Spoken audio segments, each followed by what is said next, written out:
তিনি আল্লাহর কাছে দোয়া করলেন যে আল্লাহ, আমি আমার সন্তানকে এখানে আমি তাদেরকে বাসস্থান দিলাম, বসবাসের জন্য আমি জায়গা এখানে দিলাম, এমন একটা প্রান্তর যেখানে কোনো কিছু ফসলাদি হয় না, গায়ে জি জারেন, মানে সেখানে কিছু উৎপন্ন হয় না, এমন একটা জায়গায় আমি আমার সন্তান আমার স্ত্রীকে রাখলাম।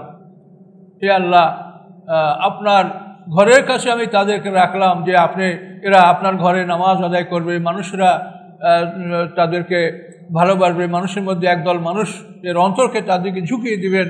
এইভাবে ইব্রাহিম আলাইহিস সালাম দোয়া করে, সূরা বাকারার মধ্যে আয়াত আছে। এই দোয়া করে ইব্রাহিম আলাইহিস সালাম চলে গেলেন।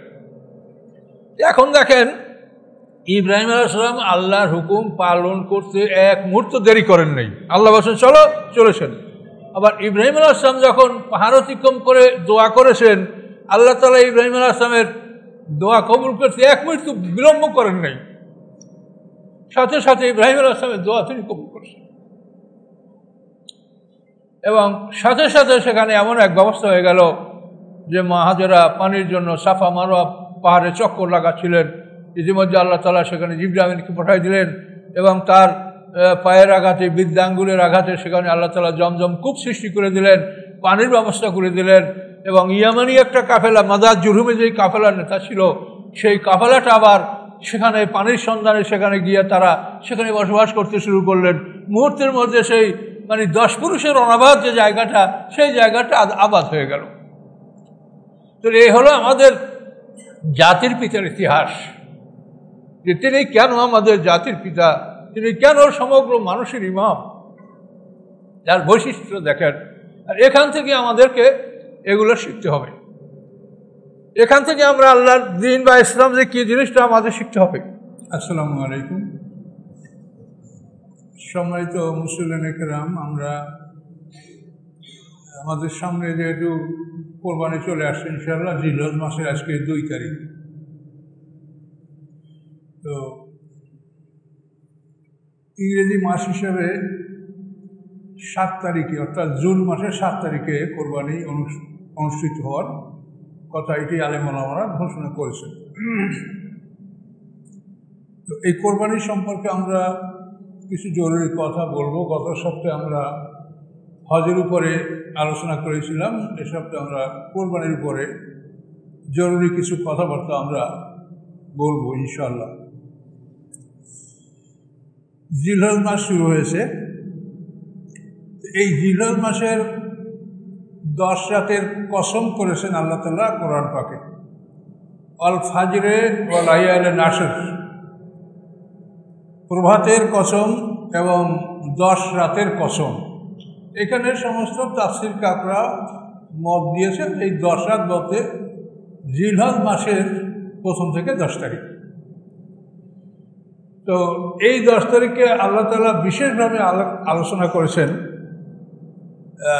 কিন্তু সূরা বাকারায় আল্লাহ বলছেন আল হাজ্জু আশহুরুম মালুমাত, হজের জন্য কয়েকটি মাস নির্ধারিত আছে, শাওয়াল, জিলকদ, জিলহজ মাসের আরাফাতের দিন পর্যন্ত 9 তারিখ পর্যন্ত। তো আর এখানে সূরা ফাজরে জিলহজ মাসের 10 তারিখের সম্মান আল্লাহ দেখিয়েছেন, এটার আল্লাহ কসম খেয়েছেন। তো বিষয়টা হলো যে হজের জন্য যে 3টি মাস, রমজানের পরে শাওয়াল, জিলকদ, এরপর জিলহজ মাসের আরাফাতের দিন পর্যন্ত, 2 মাস 10 দিন। তো এটা ছিল পৃথিবীর ওই সমস্ত এলাকা যারা খুবই দূরে দূরে অবস্থান করে এবং এখনকার মতো আধুনিক যানবাহন ছিল না, তারা শাওয়াল মাসেও ইহরাম বেঁধে হজের নিয়াত করে তারা অগ্রসর হতে হতে তাদেরকে 1.5-2 মাস 2 মাস সফরে লাগতে পারে। আমরা তো ছোটোকালে দেখছি যে হজে যাইতো সব আমাদের মুরব্বীরা চিটাগাং থেকে জাহাজে করে হজে যাইতো। আমাদের সেই জাহাজের নামও মনে আছে, সফিনায়ে আরব জাহাজের নাম। জাহাজে করে আমাদের মুরব্বী হজে যেত। এগুলি তো অনেক সময় দরকার। তো এই জন্য আল্লাহ তাআলা সারা বিশ্বের নিয়ন্ত্রক, তিনি এই জন্য হজের নিয়ত করার সুযোগ দিয়েছেন যে শাওয়াল মাস থেকে, শাওয়াল, জিলকদ, জিলহজ মাসের 9 তারিখ পর্যন্ত, আরাফাতের দিন পর্যন্ত। তো আল্লাহর এই বিধান ঠিকই আছে। এখনও যদি কেউ অন্যভাবে হজে যায়, কেউ পায়ে হেঁটে যায়, কেউ নিজস্ব যানবাহনে যায়, তাহলে তাদের অনেক সময় লাগতে পারে। কিন্তু জিলহজ মাসের 10 তারিখ এইটা গুরুত্বপূর্ণ এই জন্য যে মধ্যপ্রাচ্যে যত দেশগুলি আছে এবং অধিকাংশ মুসলমানদের দেশ ওখানেই, এইখানের লোকগুলি এরা জিলহজ মাসেই ইহরাম বাঁধতে পারে। কেন মক্কা আসতে তাদেরকে 2-1 দিনের সময় লাগবে, এর বেশি কোনো ক্রমই না। এই জন্য জিলহজ মাসেই কিন্তু অধিকাংশ লোক হজের নিয়াত করবে, এটা বাস্তব। তো আল্লাহ তাআলা এই জন্য জিলহজ মাসের 10 তারিখের সম্মান দিয়েছেন এবং লাইলাতুল আশর জিলহজ মাসের 10 তারিখে এই 10 তারিখে আল্লাহ শপথ করেছেন। তো এই জিলহজ মাসে 9 তারিখ হলো হজ্জে আকবার, হজের সবচেয়ে বড় অনুষ্ঠান 9 তারিখ, 10 তারিখ কোরবানি। তো এটা পৃথিবীর যারা যেখানে থাকে, মক্কা, আরাফাত, সেখানে তারা যে চাঁদ দেখে সেই চাঁদ অনুযায়ী তাদের 9 তারিখে আরাফাত হবে, 10 তারিখে কোরবানি হবে। তো আর আমরা যেহেতু এই অঞ্চলে বসবাস করি, আমরাও এই জিলহজ মাসের 9 তারিখ পর্যন্ত আমাদের লোকেরা ইচ্ছা করলে নফল রোজা রাখতে পারেন, 10 তারিখে কোরবানি। এটা হলো চাঁদের উপরে নির্ভর করবে। চাঁদের সাথে আল্লাহ তাআলা হজ, কোরবানি, জাকাত, ঈদ উল ফিতর এগুলো নির্ধারণ করেছেন এবং সূর্যের সাথে নামাজ। তো এই জন্য আমরা আমাদের অঞ্চলে আছি, আমাদের চাঁদ অনুসারে জিলহজ মাসের 10 তারিখ আমাদের কোরবানি হবে। 9 তারিখ পর্যন্ত ইচ্ছা করলে নফল রোজা কেউ রাখলে রাখতে পারেন, সওয়াব পাবেন। এবং এখানে যে জরুরি 10টা রোজা, সেটা আমি গত জুমায় বলেছি, সেটা হলো যারা হজে গেছে এবং তাদের যে কোরবানি দিতে হবে কেরান এবং তামাত্তু করার জন্য। এই কেরান এবং তামাত্তু করার জন্য তাদেরকে একটা দম দিতে হয়। এই কোরবানি দিতে যারা না পারবে তাদেরকে আল্লাহ বলছেন যে 3টা রোজা তোমরা হজের মধ্যে রাখো, বাকি 7টা রোজা হজ থেকে ফেরার পথে বা ফেরার পরে তোমরা রাখো। তো আমাদের জন্য কোনো ওয়াজিব রোজা এই সময়ের মধ্যে নাই। আছে আপনি জিলহজ মাসের ফজিলত, আপনি ইচ্ছা করলে নফল রোজা রাখলে সব পাবেন। তো সম্মানিত শুধু এই মাসে আমাদের আরেকটা কর্তব্য আছে, সেটা হলো যে তাকবীরে তাশরিক। এটা জিলহজ মাসের 9 তারিখের ফজর থেকে আরম্ভ করে 13 তারিখের আসরের নামাজ পর্যন্ত এই তাকবীরে তাশরিক যারা জামাতে নামাজ আদায় করেন তাদের জন্য ওয়াজিব। আর জামাতে না পড়লে তারাও পড়বেন স্বভাবে, কিন্তু জামাতে যারা পড়বে তাদের জন্য এই তাকবীর বলা ওয়াজিব। আল্লাহু আকবার, আল্লাহু আকবার, লা ইলাহা ইল্লাল্লাহ, আল্লাহু আকবার, আল্লাহু আকবার, ওয়ালিল্লাহিল হামদ। এটা তাকবীরে তাশরিক। তো এটা আমরা আদায় করবো। একবার পড়লে আপনার ওয়াজিব আদায় হবে, যদি 3বার পড়েন তো আপনার বেশি সওয়াব হবে যেটা আপনি করেন। তো এখন এই সমস্ত বিষয়গুলি যদি আপনি ইতিহাস অনুসন্ধান করেন যে তাকবীরে তাশরিকটা কোথা থেকে আসছে, প্রথম হয়েছে আল্লাহু আকবার। তো ইব্রাহিম আলাইহিস সালাম যখন ইসমাইল আলাইহিস সালামকে অতাল্লাহুল জাবিন তার কাত করে শোয়াইয়ে যখন তার গলায় ছুরি চালাই দিলেন, চক্ষু ছিল বন্ধ ইব্রাহিম আলাইহিস সালামেরও এবং ইসমাইল আলাইহিস সালামেরও। তো আল্লাহ ঘোষণা করে দিলেন যে হ্যাঁ, তুমি তোমার স্বপ্ন বাস্তবায়িত করেছো। যদি ধারালো ছুরি গলায় চালিয়ে দেওয়া তারপর কি থাকে বাকি? আল্লাহ বলেন তোমার স্বপ্ন কদ সাদ্দাক্তা রুয়া, তোমার স্বপ্ন তুমি বাস্তবায়িত করেছো, কিন্তু আমার ইচ্ছা যে আমি ইসমাইল আলাইহিস সালামকে জবাইতে দেইনি, সেটা আমার ব্যাপার। কিন্তু ইব্রাহিম আলাইহিস সালাম কিছুই বাকি রাখেন নাই। সেই তলোয়ারের ধার পরীক্ষা করছেন, পাথরে আঘাত করছেন, রাখে পাথর কেটে গেছে। এই পাথরের কাটা পাথরটা কিন্তু মসজিদে খাইফের কাছে এখনো এই নিদর্শনটা আছে। তো এখানে ইব্রাহিম আলাইহিস সালাম যখন ইসমাইল আলাইহিস সালামকে কোরবানি করলেন, তো কোরবানির নিয়ম হলো যে আল্লাহু আকবার বলে পশু জবাই করতে হয় আল্লাহর নামে। তো ইব্রাহিম আলাইহিস সালাম আল্লাহু আকবার বলে সন্তানের গলায় ছুরি চালিয়ে দিয়েছেন। কিন্তু আল্লাহ তাআলা এই সন্তানকে রক্ষা করে সেখানে জিবরিল আমিনকে পাঠিয়ে দিলেন, কোরআনের ভাষা ফাদাইনাহু বিযিবহিন আযীম, যে বড় একটা জবের বিনিময়ে আমি ইসমাইল আলাইহিস সালামকে মুক্তি দিলাম। এই জবাটা একটা দুম্বা। এই দুম্বা সম্পর্কে তাফসীরকাররা বলেন যে হাবিল আর কাবিল আদম আলাইহিস সালামের 2 সন্তান, তারা যে কোরবানি করেছিল তাদের বিবাহ নিয়ে যে তাদের মধ্যে একটা মতানৈক্য ছিল, হাবিল এবং কাবিল। তো এই কাবিল হাবিলকে হত্যা করেছে, এই কোরবানি কাবিলের কোরবানি কবুল না হওয়ার কারণে। আর সে যুগে কোরবানি করলে সেটা একটা পবিত্র জায়গায়, উঁচু জায়গায় রাখা হতো। কোরবানি কবুল হলে আল্লাহর পক্ষ থেকে একটা আগুন এসে ওই কোরবানিটা খেয়ে ফেলতো, আর কবুল না হলে কোরবানিটা ওখানে পড়ে থাকতো। তো হাবিল কাবিল দুই ভাই আদম আলাইহিস সালামের সন্তান। তো কাবিলের কোরবানি যে কবুল হয় নাই, তা প্রমাণ হলো যে তার যে তিনি গম কোরবানি করছিলেন এটা সেখানেই পড়েছিল, আর হাবিলের দুম্বা কোরবানি এটা আগুনে পোড়ায় দিয়েছিল। তো তাফসীরকাররা বলেন যে এই দুম্বাটা এটা আল্লাহর হেফাজতে এটাকে রাখা হয়েছিল। তো এই দুম্বাটাকেই আবার আল্লাহ তাআলা জিবরিল আমিনকে নিয়ে পাঠিয়ে দিয়েছেন যে তুমি এটা ইব্রাহিম আলাইহিস সালামের ছুরির নিচে রাখো। এটা তাফসীরকারদের কথা, কিন্তু হতে পারে যেটা জমিনেরও কোনো দুম্বা হতে পারে, কিন্তু তাফসীরকাররা এটা বলছেন তাই আমরা বলছি।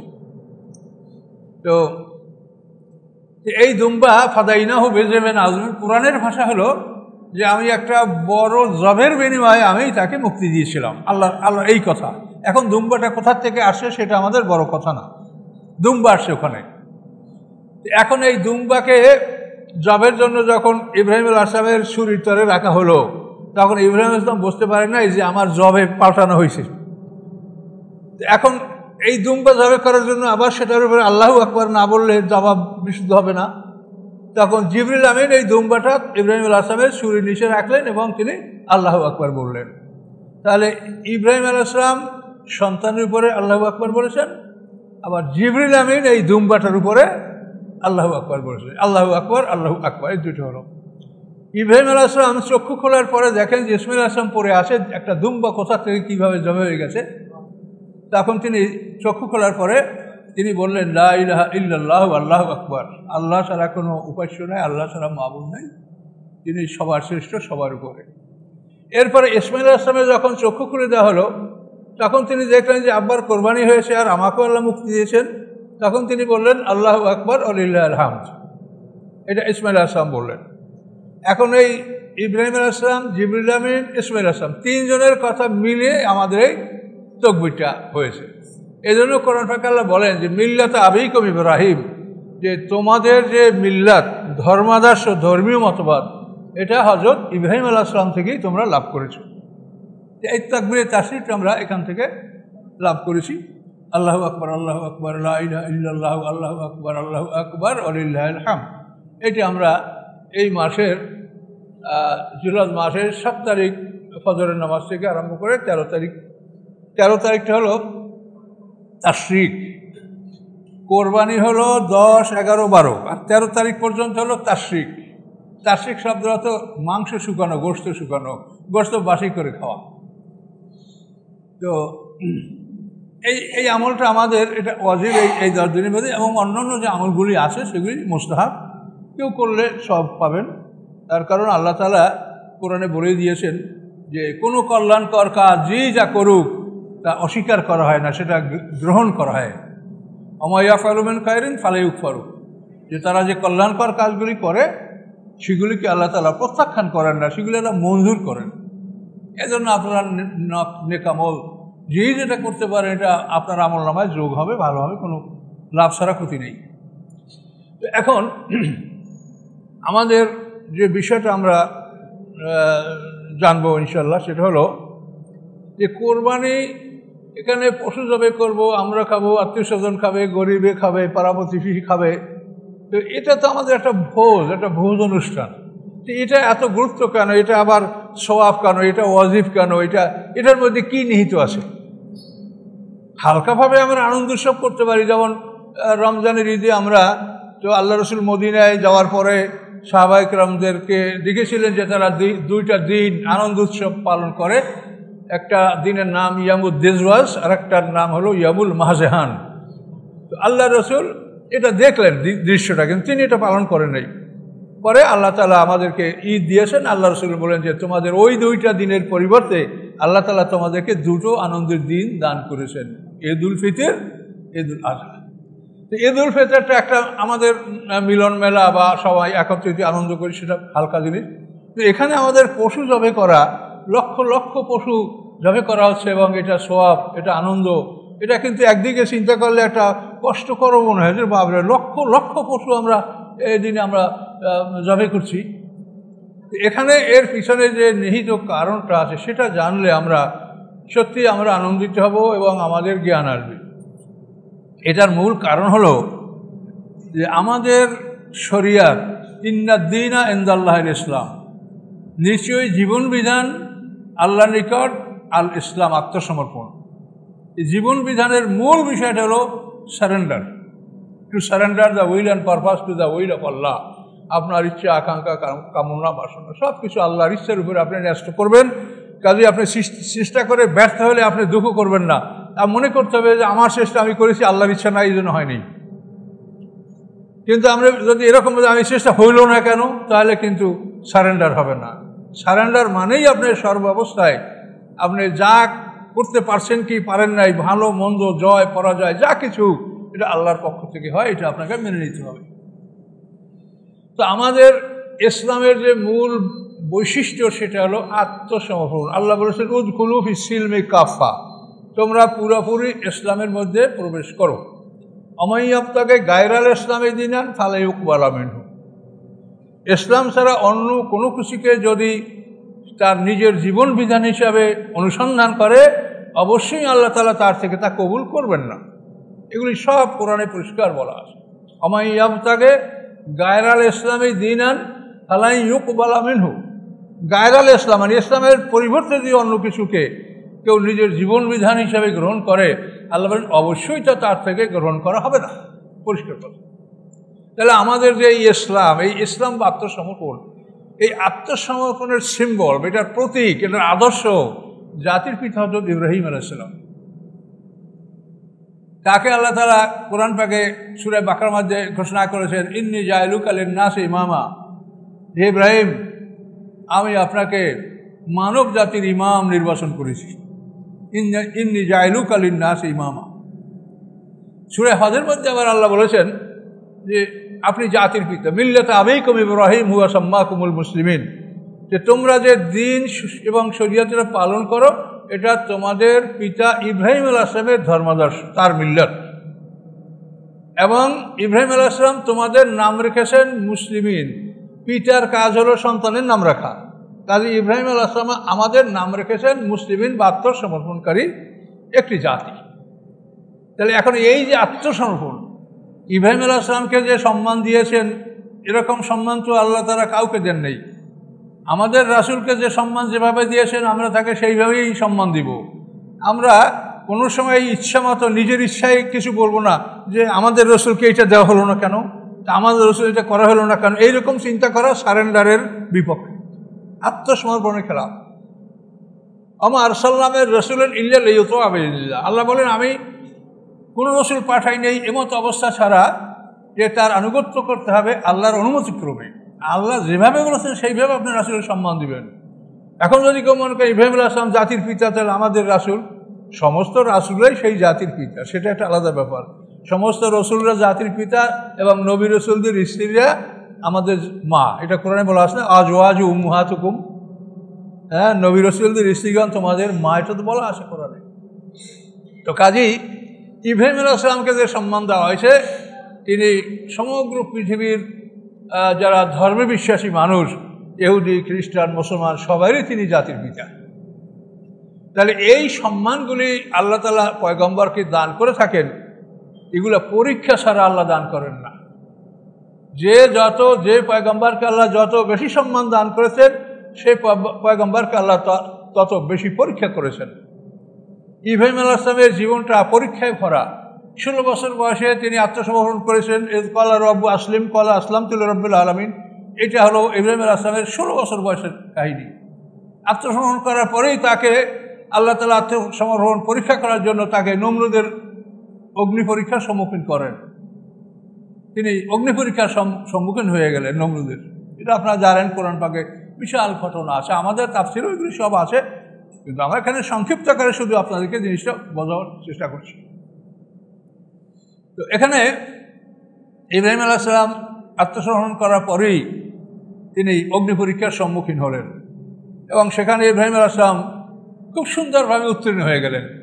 তাকে যখন আগুনে ফেলা হচ্ছিল তখন মিকাইল পানির ফেরেশতা, বাতাসের ফেরেশতা, জিবরিল সবাই তার কাছে সাহায্য নিয়ে আসছিল, কিন্তু তিনি সবাইকেই ফেরত দিলেন এবং বললেন আসলামতু লিরাব্বিল আলামিন, যে আমি রব্বুল আলামিনের দরবারে আমি আত্মসমর্পণ করেছি, কাজে আপনাদের কারো সাহায্য আমার প্রয়োজন নাই। তাফসীরে বলা আছে যে জিবরিল বলছেন যে তাহলে আল্লাহর কাছে আপনি দোয়া করেন। ইব্রাহিম আলাইহিস সালাম বলে তাও প্রয়োজন নেই, আল্লাহ তো দেখছেন যে আমার কি অবস্থা, আমি দোয়া কি করবো আল্লাহর কাছে।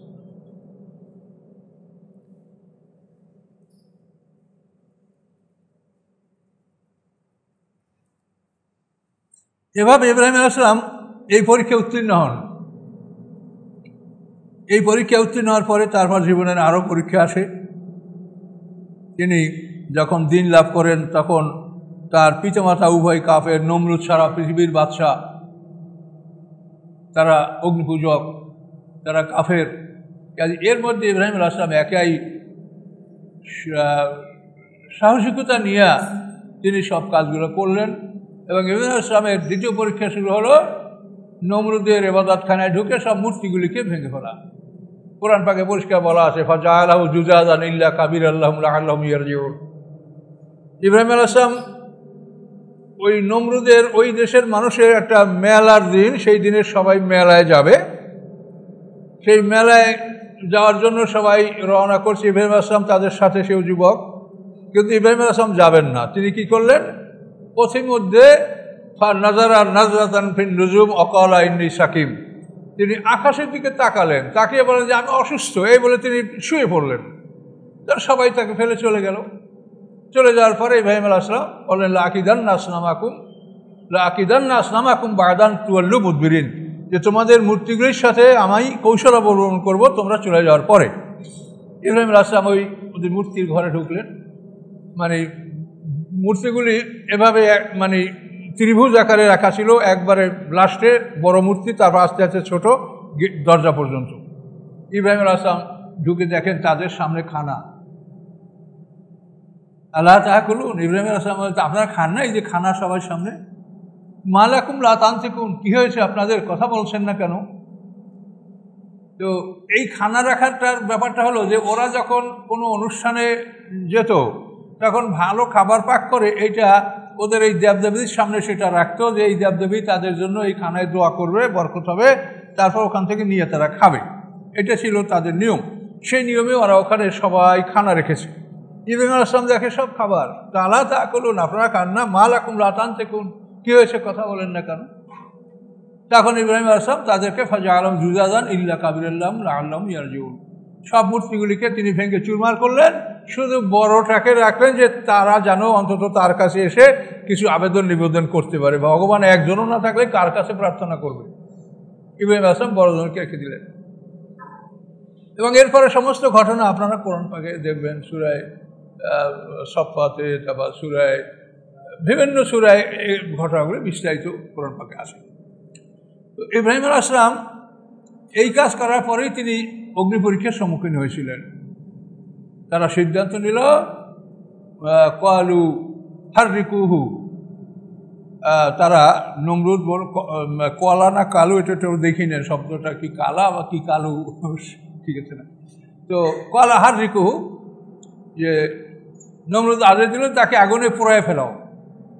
এই ইব্রাহিম আলাইহিস সালামকে আগুনে পোড়ানোর জন্য 1 মাস পর্যন্ত কাঠ সংগ্রহ করো, বিরাট একটা প্রাচীর নির্মাণ করো, 30 সুতা, এবং এইভাবে একটা প্রাচীর নির্মাণ করে তাকে আগুনে ফেলানো হলো।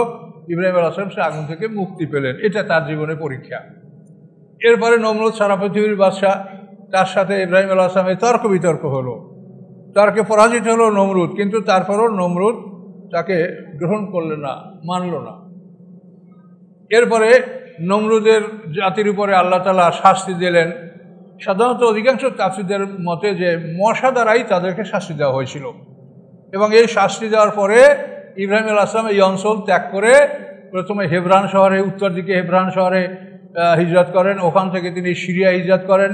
পরে সিরিয়ার হেবরান শহরের আল খলিলে ইব্রাহিম আলাইহিস সালাম ওখানে বসবাস করেন এবং সেইভাবে বসবাস করতে থাকেন, এবং ওখান থেকে পৃথিবীর বিভিন্ন অঞ্চলে তিনি দাওয়াতি কাজ করেন। এই দাওয়াতি কাজ করার সময় তিনি মিশরে যখন যান, তখন মিশরের বাদশা সান ইবনে আলওয়ান তার সাথে ইব্রাহিম আলাইহিস সালামের যে বিবি সারাকে নিয়ে বিপদ ঘটে, এটা আপনারা জানেন। পরবর্তীতে সেই মিশরের বাদশা সান ইবনে আলওয়ান তার কন্যা হাজেরাকে ইব্রাহিম আলাইহিস সালামের সাথে বিবাহ দিয়ে দেন। এটা দেখবেন অনেক কেতাবে এভাবে বলা আছে যে উনি দাসী ছিলেন বা হাজেরা, না, এটা হলো ইহুদিদের ষড়যন্ত্র। তার কারণ মা হাজেরার বংশ থেকে হলো আমাদের নবীর বংশ উৎপত্তি, আর মা সারার থেকে হলো ইহুদি খ্রিস্টান যে বনি ইসরাইল তাদের নবীদের উৎপত্তি সারা। এই জন্য তারা চায় সারাকে উপরে রাখতে আর মা হাজেরাকে নিচু করতে। এই জন্য তারা অনেক বর্ণনা, আমরাও প্রথম জীবনে জানতাম যে মা হাজেরা দাসী ছিলেন, কিন্তু না, তিনি মিশরের রাজা সান ইবনে আলওয়ান, তার কন্যা সান ইবনে আলওয়ান মা সারার থেকে যে মানে মুজিজাটা আসে লক্ষ্য করছিল, সেটা দেখেই তার মেয়েকে ইব্রাহিম আলাইহিস সালামের সাথে বিয়ে দেওয়ার জন্য তিনি প্রস্তাব করছিলেন এবং মেয়েকে বলছিলেন যে তুমি রাজকন্যা, তোমাকে আমি রাজ পরিবারে বিয়ে দিলাম না, তোমাকে যে পরিবারে আমি বিয়ে দিলাম তুমি যদি এখানে দাসী হিসেবেও থাকতে পারো তা তোমার জীবন ভালো হবে, এই ওসিয়াত বাবা করেছিল। এরপরে মা হাজেরাকে নিয়ে সারাকে নিয়ে এরা সারা তো ওই সময় সাথেই ছিলেন। ইব্রাহিম আলাইহিস সালাম হেব্রন শহরে বসবাস করতে থাকেন এবং শুধু আল্লাহকে ডাকতে থাকেন যে আল্লাহ সন্তান দেন, আল্লাহ সন্তান দেন, ইসমা মানি শোন, ইসমা হে আল্লাহ শুনুন, আমার প্রার্থনা কবুল করুন, শুনুন, আর ইল মানি হে আল্লাহ। ইব্রানি ভাষা, ইব্রানি তো না, ইব্রাহিম আলাইহিস সালামের ভাষা হেব্রু ভাষা। তো এভাবে তিনি দোয়া করতে করতে শেষ পর্যন্ত আল্লাহ তাআলা তাকে সন্তান দান করেন। সময়টা 90 থেকে 100 বছরের মধ্যে, কেউ 92 বছর বলে, কেউ 98 বছর বলে, যেটাই হোক এই সময়ের মধ্যে আল্লাহ তাআলা তাকে সন্তান দান করেন। ইসমাঈল আলাইহিস সালাম মা হাজেরা পেটে জন্মগ্রহণ করেন। জন্মগ্রহণ করার পরে ইব্রাহিম আলাইহিস সালামের আবার আল্লাহ পরীক্ষা শুরু করলেন, তুমি তোমার সন্তানকে স্ত্রীকে নির্বাসন দাও। কি আশ্চর্য ব্যাপার, এত কষ্ট এত দোয়া করার পরে আল্লাহ তাকে এত বৃদ্ধ বয়সে একটা সন্তান দিল। আল্লাহ বলেন তুমি তাকে নির্বাসন দাও। দেখেন সারেন্ডার কাকে বলে এটা বুঝেন, আপনাদেরকে আমি কি বোঝাতে চেষ্টা করছি, সারেন্ডার। সারেন্ডার কাকে বলে এটা বোঝেন যে ইব্রাহিম আলাইহিস সালাম জাতির পিতা, তিনি সারেন্ডার করছেন, আমরা তার সন্তান, আমরা ইব্রাহিম আলাইহিস সালাম আমাদের ধর্মীয় নেতা, ধর্মীয় পিতা। এখন আবার পরীক্ষা, তো তাকে হিজরত করতে বললেন কোথায়, মক্কা অঞ্চলে। মক্কা অঞ্চল ইব্রাহিম আলাইহিস সালাম যেখানে থাকতেন সেখান থেকে মক্কা 40 মঞ্জিল দূরত্বে, 40 মঞ্জিল, 16 মাইলে 1 মঞ্জিল, তো এরকম 40 মঞ্জিল, 3-16-48 মাইলে মানুষ মুসাফির হয়। কিন্তু এখানে একটা মশলা আপনারা দেখে নেবেন কিতাবে তাফসিরে, যে মাইল কিন্তু অ্যারাবিয়ান মাইল, অ্যারাবিয়ান মাইলের 16 মাইলে 1 মঞ্জিল, আমাদের খ্রিস্টান মাইল না। অ্যারাবিয়ান মাইল হলো 4000 গজে 1 মাইল অথবা 12,000 কদমে 1 মাইল। এটা আপনার তাফসিরে জালালাইনের হাসিয়া যেখানে সফরের আয়াত আছে কোরআনের, ওই আয়াতের তাফসির আপনি দেখতে পাবেন, এগুলো আছে। আর এটাই বাস্তবতা, তার কারণ খ্রিস্টানদের মধ্যে তো আর কোরআন আসে নাই, কোরআন আসে আরবে এবং সেইখান থেকে মশলা আসে। কাজে এই মশলাটা ওইটাই ঠিক যে 48 মাইল মানে অ্যারাবিয়ান মাইলের 48 মাইলে আপনি মুসাফির হবেন, এটা দেখে নেবেন, তাহাকি করে নেবেন আপনারা। এভাবে ইব্রাহিম আলাইহিস সালামকে আল্লাহ আদেশ দেওয়ার পরে তিনি মা হাজেরা এবং ইসমাঈল আলাইহিস সালামকে নিয়ে রওনা করলেন এবং দীর্ঘ রাস্তা সফর করে তিনি মক্কা অঞ্চলে, সেখানে মক্কা অঞ্চলে কিছুই নাই। নূহ আলাইহিস সালামের প্লাবনের পর থেকে এ পর্যন্ত মক্কা অঞ্চলে কিচ্ছু নাই। কাবা ঘরের ওখানে কতগুলো বালু স্তূপ হয়ে আছে, কোনো ঘরের চিহ্ন নাই। হিজরে আসওয়াদকে আবু কুবাইস পাহাড়ে সংরক্ষণ করা হয়েছিল। এভাবে ইব্রাহিম আলাইহিস সালাম ওইখানে আসলেন এবং এখন যেখানে জমজম কূপ, ওইখানে বড় একটা গাছ ছিল দাওয়াহাতুল কোবরা, ওখানে একটা সাইনবোর্ডও ছিল একটা গাছের দাওয়াহাতুল কোবরা। এখন সে সাইনবোর্ডটা আছে কিনা বলতে পারবো না, আমরা দেখেছি। এই বড় গাছ ওখানে ছিল, ওই গাছের নিচে ইব্রাহিম আলাইহিস সালাম বিবি হাজেরা ইসমাঈল আলাইহিস সালাম বা সন্তান ইসমাঈল আলাইহিস সালামকে ওখানে রাখলেন। রাখার পরেই আল্লাহর পক্ষ থেকে আদেশ আসলো যে ইব্রাহিম তুমি সিরিয়ায় চলে যাও। দেখেন পরীক্ষা কাকে বলে। ইসলাম মানে যে সারেন্ডার, এই সারেন্ডারটা একটু বোঝেন যে সারেন্ডারটা কী জিনিস। এতদিন পরে কঠিন কষ্টের পরে আল্লাহ দিলেন ছেলে, এখন নির্বাসন দাও, দিলেন নির্বাসন। এখন সেখানে দেওয়ার পরে তাদের থাকা খাওয়া ব্যবস্থাপনা করা, কোনো ঘর নাই, বাড়ি নাই, লোক নাই, জন নাই, কোনো কিছু নেই, অনাবাদ জায়গা। মানে 10 পুরুষ পর্যন্ত, নূহ আলাইহিস সালাম থেকে ইব্রাহিম আলাইহিস সালাম 10 পুরুষ। হ্যাঁ, ইব্রাহিমের পিতার নাম আজর, তার পিতার নাম সারক, তার পিতার নাম আরগু, তার পিতার নাম ফানে, তার পিতার নাম আবের, শালেক, এরফাখাস, এরাম, সাম, নূহ। এই নূহ আলাইহিস সালামের 10 পুরুষ পর্যন্ত এই জায়গায় কোনো জনবসতি নাই। তো এইখানে ইব্রাহিম আলাইহিস সালাম সন্তানকে, স্ত্রীকে রাখার পরে তাদের কাছে খাদ্য পানীয় যা ছিল সেটা বুঝিয়ে দিলেন। দেওয়ার পরে আল্লাহ বললেন যে ইব্রাহিম তুমি চলে যাও, কোনো উপায় নাই। ইব্রাহিম আলাইহিস সালাম চলতে শুরু করলেন। তো মা হাজেরা তখন তার আঁচল ধরলেন কাপড়ে, যে ওগো স্বামী, তুমি আমাদেরকে কোথায় রেখে কিভাবে যাচ্ছ? তো ইব্রাহিম আলাইহিস সালাম কোনো কথা স্ত্রীর সাথে বলছেন না। স্ত্রীর সাথে কথা বললে আল্লাহর হুকুম পালন করতে বিলম্ব হবে, এই জন্য তিনি স্ত্রীর সাথে আর কোনো কথা বলছেন না, তিনি চলতেই আছেন। শেষ পর্যন্ত মা হাজেরা বললেন যে ওগো স্বামী, আপনি বলেন যে আপনি যে কাজটা করলেন এটা কি আপনি নিজের ইচ্ছায় করলেন না আল্লাহর ইচ্ছায় করলেন, না আল্লাহর হুকুমে করলেন? তখন ইব্রাহিম আলাইহিস সালাম বললেন যে আমি আল্লাহর আদেশে এই কাজ করেছি। তখন মা হাজেরা স্বামীর কাপড় ছেড়ে দিলেন এবং সন্তানের কাছে চলে আসলেন। ইব্রাহিম আলাইহিস সালাম এখান থেকে চলতে চলতে কিছু দূর সামনে যাওয়ার পরে যখন একটা পাহাড় অতিক্রম করলেন, আর মনে মনে ভাবলেন যে এখন আর আমার স্ত্রী আমাকে দেখতে পাবে না, তখন ওই পাহাড়ের পাদদেশে বসে ইব্রাহিম আলাইহিস সালাম আল্লাহকে দোয়া করলেন। সূরা বাকারার মধ্যে সে দোয়া আছে, রব্বানা ইন্নী আসকানতু মিন যুররিয়্যাতি।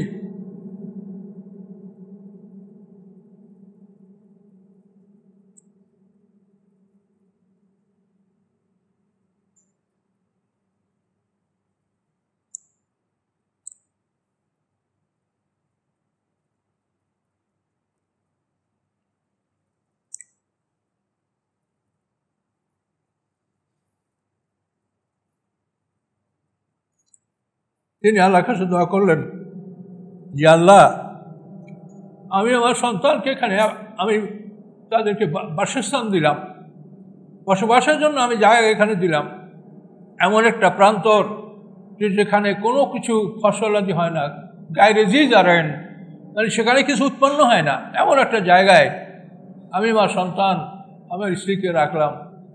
হে আল্লাহ, আপনার ঘরের কাছে আমি তাদেরকে রাখলাম যে এরা আপনার ঘরে নামাজ আদায় করবে, মানুষরা তাদেরকে ভালোবাসবে, মানুষের মধ্যে একদল মানুষের অন্তরকে তাদেরকে ঝুঁকিয়ে দিবেন। এইভাবে ইব্রাহিম আলাইহিস সালাম দোয়া করে, সূরা বাকারার মধ্যে আয়াত আছে। এই দোয়া করে ইব্রাহিম আলাইহিস সালাম চলে গেলেন। এখন দেখেন ইব্রাহিম আলাইহিস সালাম আল্লাহর হুকুম পালন করতে এক মুহূর্ত দেরি করেন নাই। আল্লাহ বলেছেন চলো, চলেছেন। আবার ইব্রাহিম আলাইহিস সালাম যখন পাহাড় অতিক্রম করে দোয়া করেছেন, আল্লাহ তাআলা ইব্রাহিম আলাইহিস সালামের দোয়া কবুল করতে এক মুহূর্ত বিলম্ব করেন নাই, সাথে সাথে ইব্রাহিম আলাইহিস সালামের দোয়া তিনি কবুল করেছেন। এবং সাথে সাথে সেখানে এমন এক ব্যবস্থা হয়ে গেল যে মা হাজেরা পানির জন্য সাফা মারওয়া পাহাড়ে চক্কর লাগাচ্ছিলেন। ইতিমধ্যে আল্লাহ তাআলা সেখানে জিবরাইলকে পাঠাই দিলেন এবং তার পায়ের আঘাতে, বৃদ্ধাঙ্গুলের আঘাতে সেখানে আল্লাহ তাআলা জমজম কূপ সৃষ্টি করে দিলেন, পানির ব্যবস্থা করে দিলেন। এবং ইয়ামানি একটা কাফেলা, মাদাদ জুরহুমে যেই কাফেলার নেতা ছিল, সেই কাফেলাটা আবার সেখানে পানির সন্ধানে সেখানে গিয়ে তারা সেখানে বসবাস করতে শুরু করলেন। মুহূর্তের মধ্যে সেই 10 পুরুষের অনাবাদ যে জায়গাটা, সেই জায়গাটা আবাদ হয়ে গেল। তো এই হলো আমাদের জাতির পিতার ইতিহাস, যে তিনি কেন আমাদের জাতির পিতা, তিনি কেন সমগ্র মানুষের ইমাম, যার বৈশিষ্ট্য দেখেন। আর এখান থেকে আমাদেরকে এগুলো শিখতে হবে। এখান থেকে আমরা আল্লাহর দ্বীন বা ইসলাম যে কী জিনিসটা আমাদের শিখতে হবে। তো সম্মানিত শুধু এভাবেই অগ্রসর হতে থাকলো, দিন পার হতে লাগলো। মা হাজেরা সমস্ত অভাব অভিযোগ দূর করে দিলেন, জনবসতি শুরু হয়ে গেল। পরবর্তীতে ইব্রাহিম আলাইহিস সালাম যে কতবার মক্কায় আসছেন সেটা আমরা সঠিক বলতে পারি না, তবে তাফসীরে যেটা আমরা পাই তাতে আমরা 4 বার অন্তত তিনি আসছেন। তো ইব্রাহিম আলাইহিস সালাম এমন একটা বয়সে, ইসমাইল আলাইহিস সালাম যেটা কোরআনে বলা আছে, ফালাম্মা বালাগা মাউস সায়া, ইসমাইল আলাইহিস সালাম যখন পিতার সাথে চলার যোগ্যতা অর্জন করেছেন, চলতে পারছেন বাবার সাথে, তাফসীর কাকরা বলেন তখন বয়স হয়তো 12 বা 13 বছর হতে পারে বা কম হতে পারে, এর উপরে না। এই সময় ইব্রাহিম আলাইহিস সালাম স্বপ্ন দেখেন। 7 তারিখে এই স্বপ্ন দেখেন, 8 তারিখে স্বপ্ন দেখেন, যে আল্লাহ তাকে বলছেন যে তুমি তোমার সন্তানকে কোরবানি করো। ইব্রাহিম আলাইহিস সালাম মনে করতে পারছেন না, তিনি ভাবতে পারছেন না যদি আল্লাহ আমাকে বলছেন না শয়তান বলছে। প্রথম রাতে তিনি এটা দেখেও কিছু বললেন না, কোরবানি করলেন না, দ্বিতীয় রাত্রেও না। এরপর তৃতীয় রাত্রে এই স্বপ্নে দেখার পরে নিশ্চিত হলেন যে আল্লাহ তাআলা অবশ্যই আমাকে আমার পুত্র সন্তান কোরবানি করতে আদেশ করেছেন। এটা যখন ইব্রাহিম আলাইহিস সালাম বুঝতে পারলেন আরাফাতের দিন, তখনই তিনি সন্তানকে কোরবানির জন্য সরাসরি ইসমাইল আলাইহিস সালামকে প্রস্তাব করলেন। ইয়া বুনাইয়া ইন্নী আরাফিল মানামি আন্নী আযবাহুকা, হে বৎস, আমি স্বপ্নে দেখি যে আমি তোমাকে জবাহ করছি, ফানজুর মাজা তারা, তুমি বলো তোমার কি মতামত।